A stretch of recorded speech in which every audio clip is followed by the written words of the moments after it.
ಸಿದ್ದರಾಮಯ್ಯನವರು 18 ಬೇಡಿಕೆಗಳನ್ನು ನಿನ್ನೆ ತಾನೇ ಮಾನ್ಯ ಪ್ರಧಾನಮಂತ್ರಿಗಳಿಗೆ ಇಟ್ಟಿದ್ದಾರೆ. ಎಷ್ಟು ಆ ಭೇಟಿ ಎಷ್ಟು ಚೆನ್ನಾಗಿತ್ತು ಅಂದ್ರೆ ಸಿದ್ದರಾಮಯ್ಯನವರನ್ನ ಕಾಂಗ್ರೆಸ್ನವರು ಅಷ್ಟು ಪ್ರೀತಿ ಮಾಡೋದಿಲ್ಲ. ಕಿವಿಯಲ್ಲೋಗಿ ಎಷ್ಟು ಚೆನ್ನಾಗಿ ಮಾತಾಡಿ.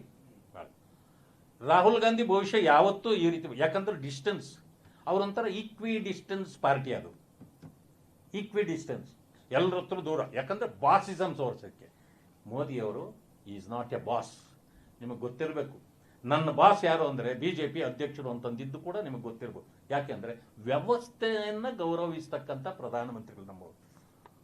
ಅದೇ ಮಾನ್ಯ ಮುಖ್ಯಮಂತ್ರಿಗಳು ಬಂದಾಗ ಎಷ್ಟು ಆತ್ಮೀಯತೆ, ಅವ್ರ ಜೊತೆಯಲ್ಲಿ ನಿಂತು ಮಾತಾಡಿ ಎಲ್ಲ ವಿಷಯಗಳಿಗೆ ಇದ್ಕೊಟ್ಟು. ಆದರೆ ಸಿದ್ದರಾಮಯ್ಯವರು ಬೆಳಗ್ಗಿಂದ ಸಂಜೆವರೆಗೂ ನಿಂದಿಸೋದು ಯಾರನ್ನ? ಪ್ರಧಾನಮಂತ್ರಿಗಳು. ನೋಡಿ, ಅಷ್ಟು ನಿಂದಿಸಿದರೂ ಕೂಡ ಅವರು ಎಷ್ಟು ಆತ್ಮೀಯತೆಯನ್ನು ಪ್ರದರ್ಶನ ಮಾಡಿದ್ರು. ಇದರಿಂದ ಸಿದ್ದರಾಮಯ್ಯನವರಿಗೆ ನಾಚಿಕೆ ನಿನ್ನೆ ಆಗಿರಬೇಕು. ಇವತ್ತಿಂದ ಅವರ ಬಗ್ಗೆ ಕೆಟ್ಟದಾಗಿ ಪದಗಳನ್ನು ಬಳಕೆ ಮಾಡೋದನ್ನು ನಿಲ್ಲಿಸ್ತಾರೆ ಅಂತ ನಾನು ಅಂದ್ಕೊಂಡಿದ್ದೇನೆ. ಸಿದ್ದರಾಮಯ್ಯನವರು 18 ಬೇಡಿಕೆಗಳನ್ನು ನಿನ್ನೆ ತಾನೇ ಮಾನ್ಯ ಪ್ರಧಾನಮಂತ್ರಿಗಳಿಗೆ ಇಟ್ಟಿದ್ದಾರೆ. ಎಷ್ಟು ಆ ಭೇಟಿ ಎಷ್ಟು ಚೆನ್ನಾಗಿತ್ತು ಅಂದ್ರೆ ಸಿದ್ದರಾಮಯ್ಯನವರನ್ನ ಕಾಂಗ್ರೆಸ್ನವರು ಅಷ್ಟು ಪ್ರೀತಿ ಮಾಡೋದಿಲ್ಲ. ಕಿವಿಯಲ್ಲೋಗಿ ಎಷ್ಟು ಚೆನ್ನಾಗಿ ಮಾತಾಡಿ.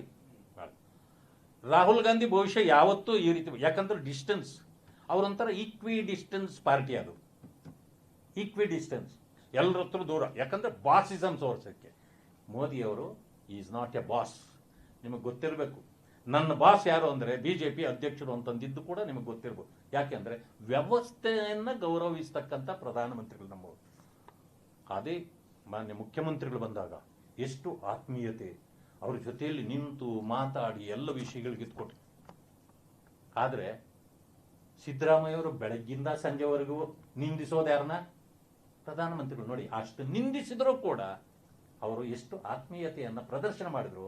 ಇದರಿಂದ ಸಿದ್ದರಾಮಯ್ಯನವರಿಗೆ ನಾಚಿಕೆ ನಿನ್ನೆ ಆಗಿರಬೇಕು. ಇವತ್ತಿಂದ ಅವರ ಬಗ್ಗೆ ಕೆಟ್ಟದಾಗಿ ಪದಗಳನ್ನು ಬಳಕೆ ಮಾಡೋದನ್ನು ನಿಲ್ಲಿಸ್ತಾರೆ ಅಂತ ನಾನು ಅಂದ್ಕೊಂಡಿದ್ದೇನೆ.